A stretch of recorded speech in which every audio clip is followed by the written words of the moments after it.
Doctor Zakir नायक साहब हमारे पड़ोसी मुल्क में गए, एक न्यूज एंकर ने जो उनसे बातचीत कर रही थी बेपर्दा उनके सामने बैठी हुई थी, डॉक्टर जाकिर नायक साहब ने कहा कि अगर कोई खूबसूरत औरत मेकअप करके सज संवर करके किसी मर्द के सामने आधा घंटा बैठी है और मर्द के दिल में कोई हलचल नहीं हो रही है, मर्द को कोई फर्क नहीं पड़ रहा है, तो उस मर्द को जाकर के अपना इलाज कराना चाहिए। इतना कह दिया डॉक्टर जाकिर नायक। हालांकि मैं एक बात और बोल दूं, डॉक्टर जाकिर नायक साहब जब से इंडिया से गए हैं, पहले यहां थे, अहले हदीस उलमा के साथ रहते थे। उनकी जो टीम थी उसमें ज्यादातर अहले हदीस उलमा थे। मौलाना सनाउल्लाह मदनी साहब, मौलाना शमीम फौजी साहब, आपके बिहार के शेख अशफाक सलफी साहब और बहुत सारे अहले हदीस उलमा उनकी टीम में शामिल थे। उस वक्त डॉक्टर जाकिर नायक की जो सोच थी वो अलग थी, और अभी जो उनकी सोच सामने आ रही है उनके बयानात से, वो बहुत अलग हो चुकी है। अब वो अहले हदीसों को भी एक फिरका कहते हैं। उनसे पूछा जाता है कि आपके आइडियल कौन है, किसी एक भी अहले हदीस आलिम का नाम नहीं लेते, उन उलमा का नाम लेते हैं जिनके अकीदे में मनहज में खराबी पाई जा रही है। इसलिए हमारे वो अहले हदीस नौजवान जो अब तक डॉक्टर जाकिर नायक को अहले हदीस समझते थे, मानते थे, वो होशियार हो जाएं। अब जब डॉक्टर जाकिर नायक खुद को भी अहले हदीस नहीं मानते हैं तो हमें ये गलती करने की जरूरत नहीं है। उनके अच्छे काम का हम सपोर्ट करेंगे, गैर मुस्लिमों के दरमियान उन्होंने जो भी इस्लाम की तबलीग की है या कर रहे हैं हम करेंगे, मगर आज के उनके बयानात ये बता रहे हैं कि बहुत फर्क आ चुका है और इससे हमें और आपको एक सबक मिलता है। सीमांचल के इलाके में आप रहते हैं, अल्लाह का शुक्र अदा कीजिए।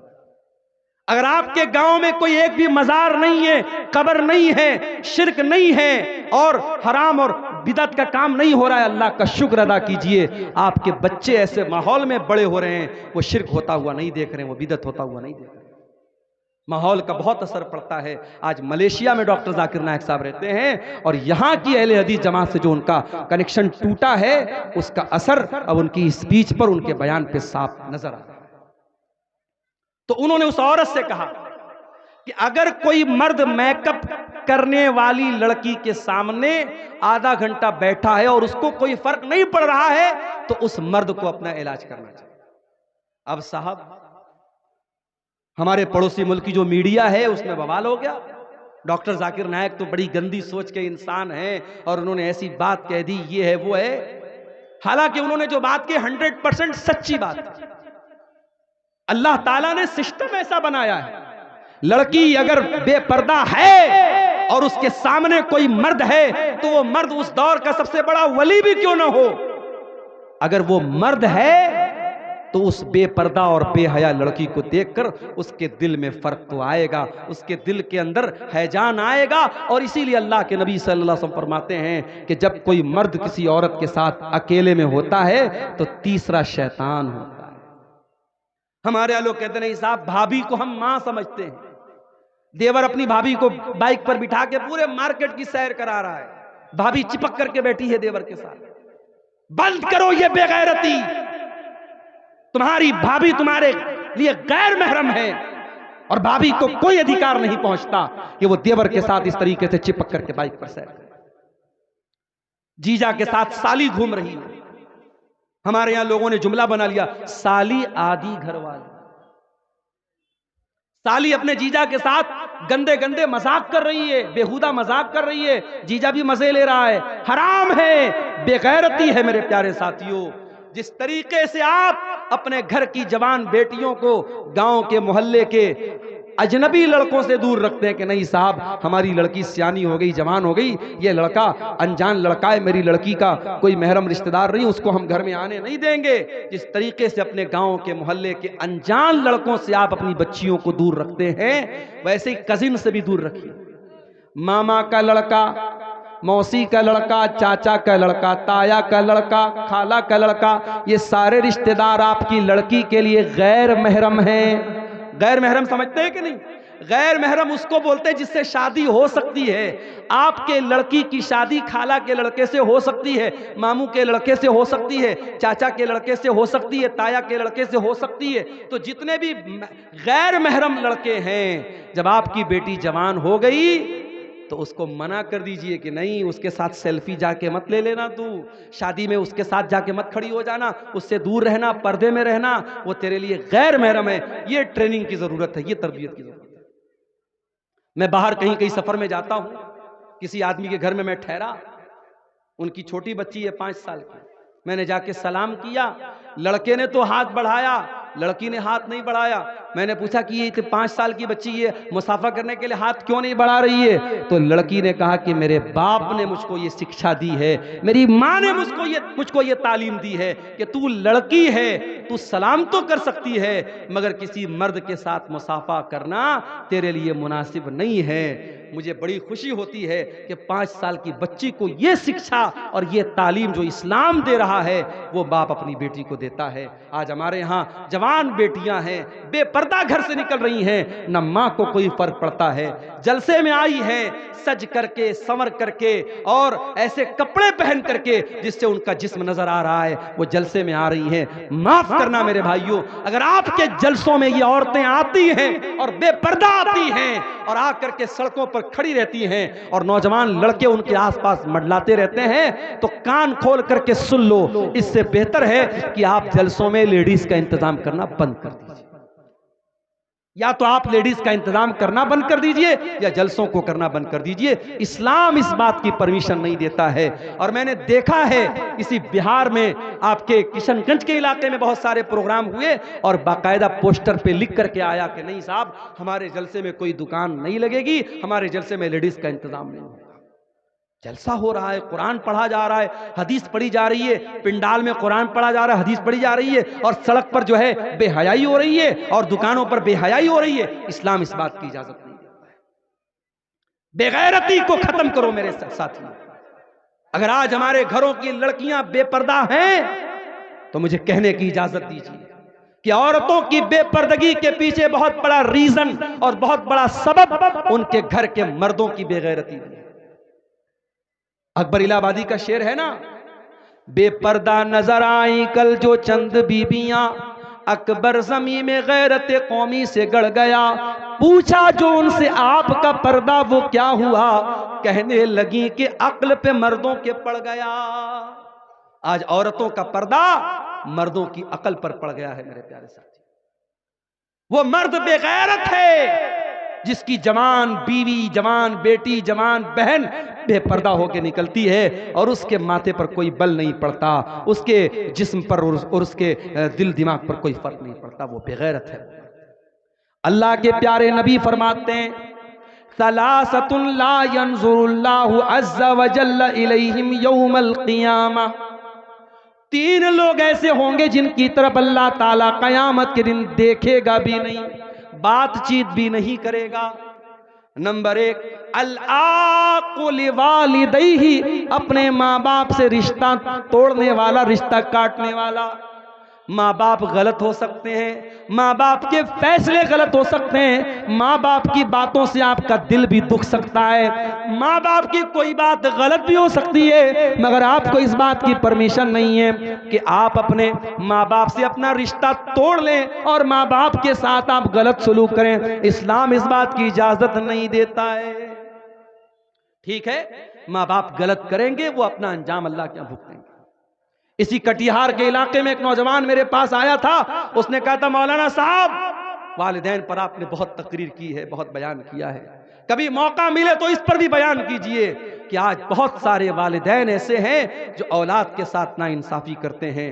एक बेटे को जमीन दे दी, जायदाद दे दी, पैसा दे दिया, एक बेटा बेचारा परेशान है और बाप उससे रिश्ता तोड़ के बैठा है। दो अलग अलग आंखों से बाप अपने बच्चों को देख रहा है, नाइंसाफी कर रहा है। कभी इस पर भी तकरीर कीजिएगा। और मुझे याद है, मैंने फेसबुक पर उस वक्त एक तहरीर लिखी थी और मैंने लिखा था कि समाज में सिर्फ ऐसा ही केस नहीं मिलता है कि माँ बाप की आंखों में औलाद की वजह से आंसू आते हो, समाज में ऐसा केस भी मिलता है जब औलाद की आंखों में माँ बाप की वजह से आंसू आते हैं। लेकिन मेरे भाइयों, अगर माँ बाप गलत भी हैं, आपको रिश्ता तोड़ने की और रिश्ता काटने की इजाजत नहीं है। आप अपनी तरफ से भलाई करते रहिए, हुस्न सलूक करते रहिए। अल्लाह को लिवालिदैहि, अपने माँ बाप से रिश्ता तोड़ने वाला कयामत के दिन अल्लाह की नजर रहमत से दूर रहेगा। नंबर 2, वल मरअतुल मुतरज्जिला, मर्दों की कॉपी करने वाली औरत, जो मर्दों की नकल करती है वो औरत भी कयामत के दिन अल्लाह की नजर रहमत से दूर रहेगी। नंबर 3, वद्दयूस, और वो बेगैरत मर्द, अल्लज़ी युक़िर्रु फ़ी आलिहिल खुबुस, जिसके घर में बेहयाई हो रही है, जिसके घर में गंदा काम हो रहा है और उसको कोई फर्क नहीं पड़ रहा है, वो अपने घर में बेहयाई को होने दे रहा है, बेगैरती को होने दे रहा है, उस दयूस इंसान को भी अल्लाह ताला कयामत के दिन नहीं देखेगा। दयूस मत बनो मेरे भाइयों, दयूस मत बनाओ अपने परिवारों को, अपने घर की औरतों को इस्लामी पर्दे की तालीम दो, अपने घर में महरम और गैर महरम का फर्क रखो, और घर की औरतें जब घर से निकलें तो इस बात का लिहाज रखो कि वो इस्लाम की शिक्षा और इस्लाम की तालीमात को फॉलो करते हुए घर से निकलें। तो ये नौजवानों के अंदर ये बिगाड़ आज हम देख रहे हैं मेरे प्यारे साथ। और एक आखिरी चीज हम नौजवानों के अंदर ये चीज भी बड़ी तेजी से देख रहे हैं, और वो चीज क्या है? वो चीज है उलमा से दूर होना। कल तक जो काम हम उलमा से लेते थे वो आज हम मोबाइल से लेने लगे। कोई मसला पूछना है, गूगल पे टाइप कर दिया, यूट्यूब पे टाइप कर दिया, किसी ना किसी का जवाब तो मिल जाएगा। याद रखो मेरे प्यारे साथियों, उलमा को उनका हक आपको देना है। उलमा की जगह जाहिलों को नहीं बैठाना है। अगर आपने उलमा की जगह जाहिलों को बिठा दिया, आपके बड़े बड़े मुफ्ती जो हो जाएंगे वो जाहिल हो जाएंगे। उलमा के जाने के बाद और उलमा के खत्म हो जाने के बाद आपके गांव के जो सरपंच बनेंगे वो जाहिल होंगे, आपके फैसले जो करेंगे वो जाहिल होंगे, आपकी मस्जिद पर खुतबा देने वाले जाहिल होंगे, आपके मदरसों में शेखुल हदीस बन जाने वाले जाहिल हो जाएंगे, अगर आपने उलमा को उनका हक नहीं दिया। इसीलिए अल्लाह के नबी फरमाते हैं, बुखारी की रिवायत है, 100 नंबर की हदीस है बुखारी की, एक ऐसा जमाना भी तुम पर आने वाला है जब दुनिया से अल्लाह ताला इल्म को उठा लेगा, मगर इल्म को अचानक नहीं उठाएगा, बल्कि अल्लाह ताला उलमा को उठाएगा। और जब दुनिया से उलमा खत्म हो जाएंगे, इत्तखज़न्नासु रुऊसन जुहाला, लोग जाहिलों को अपना सरदार बना लेंगे, लोग जाहिलों को मुफ्ती बना लेंगे, जाहिलों से फतवा पूछेंगे। आज आप देख लें फेसबुक पर ऐसे ऐसे लोग जो सिर्फ व्यू पाने के लिए, सब्सक्राइबर पाने के लिए, लाइक पाने के लिए मियां बीवी के प्राइवेट मसाइल को खूब मसाला लगा लगा के बयान कर रहे हैं। शौहर बीवी के साथ सुहाग रात में क्या कर सकता है, शौहर बीवी के साथ ये कर सकता है कि नहीं। मैं उस चीज का नाम नहीं ले रहा हूं, लेकिन आज फेसबुक पर अपने आप को मुफ्ती कहने वाले इस तरीके के मसाइल को मिर्च मसाला लगा के बयान कर रहे हैं। क्यों? ताकि हमको ज्यादा से ज्यादा लाइक मिल जाए, हमारे चैनल के सब्सक्राइबर बढ़ जाएं, हमें व्यूशिप मिल जाए, व्यूवरशिप मिल जाए। ये वो दौर है मेरे भाई। औरतें, लड़कियां साफ वो तकरीर कर रही हैं और बाकायदा प्राइवेट मसाइल जो मियां बीवी के प्राइवेट मसाइल हैं उन मसाइल पर एक औरत बयान कर रही है और यूट्यूब पर उसको 1 लाख व्यू मिल रहा है, 2 लाख व्यू मिल रहा है। मेरे प्यारे साथियों, व्यू की बुनियाद पर किसी को सही और गलत नहीं कहा जा सकता। जरूरी नहीं है कि कोई आलिम बहुत बड़ा आलिम है लेकिन फेसबुक और यूट्यूब पर उसको बहुत ज्यादा व्यू मिलते हो, और ऐसा भी जरूरी नहीं कि जिसको व्यू मिलता हो तो वो सही हो। इसलिए हमें व्यू की बुनियाद पर और सब्सक्राइबर की बुनियाद पर और लाइक की बुनियाद पर हमें तय नहीं करना है। हमें यह देखना है कौन हकीकत में आलिम है, कौन हकीकत में उलमा है, कौन है जिन्होंने वाकई में कुरान और सुन्नत का इल्म हासिल किया है। हम उनसे दीन का मसला पूछेंगे, और जब मसला पूछेंगे तो सही मसला पूछेंगे, जिसकी वाकई में जरूरत हो। फालतू किस्म का मसला मत पूछो। जैसे इमाम अबू हनीफा रहमतुल्लाह अलैह के उस्ताद थे इमाम इब्राहिम नखई, उनके पास एक आदमी आया, उसने मसला पूछा, इमाम साहब इबलीस की बीवी का नाम क्या था? उन्होंने कहा मैं इबलीस की शादी में गया नहीं था। इबलीस की बीवी का नाम क्या था? आदम अलैहिस्सलाम ने जो जिस पेड़ के करीब जाने से अल्लाह ताला ने मना किया था वो कौन सा पेड़ था? इस किस्म के फजूल सवालात आप मत कीजिए, उलमा से सवाल कीजिए, वो सवाल जो हकीकत में रियल में होता है और जिसका ताल्लुक आपकी जिंदगी से, मौत से, आखिरत से होता है। उन मसाइल को मेरे प्यारे साथी उलमा से पूछिए। और अल्लाह के प्यारे नबी फरमाते हैं इन्नमा शिफाउल अस्सुआल, कि अगर आपको मसले की जानकारी नहीं है, दीन के बारे में मालूमात नहीं है, तो उसका इलाज मनमानी करना नहीं है, उसका इलाज उलमा से पूछना है। तो ये काम आप उलमा से कीजिए, आप इंटरनेट और मोबाइल का गलत इस्तेमाल मत कीजिए। हाँ, मोबाइल पर बहुत सारे मुस्तनद उलमा के भी बयानात आते हैं, आप बयानात को सुनिए, उनके मसाइल को सुनिए, मगर रियल में जब मसला पूछना हो तो आप किसी ऑथेंटिक आलिम से, मुस्तनद आलिम से सवालात कीजिए। नौजवानों की इस्लाह के ताल्लुक से ये चंद बातें मैंने आपके सामने रखी हैं। अल्लाह से हम दुआ करते हैं रब्बुल आलमीन हमारे वो नौजवान भाई जिनकी मेहनतों से और कोशिशों से और इतना बड़ा प्रोग्राम उन्होंने मुनक्किद किया और ईदगाह को लेकर के वो उठे हैं। मेरे प्यारे साथियों, ईदगाह भी मस्जिद के हुक्म में है, जो सवाब मस्जिद का मिलेगा वही ईदगाह का मिलेगा। जाते जाते आप हजरात से गुजारिश है, इस ईदगाह के लिए ज़रूर आप अपना बेशकीमती ताउन देते जाएं। हमारी माएँ बहनें भी जो मौजूद है, जाते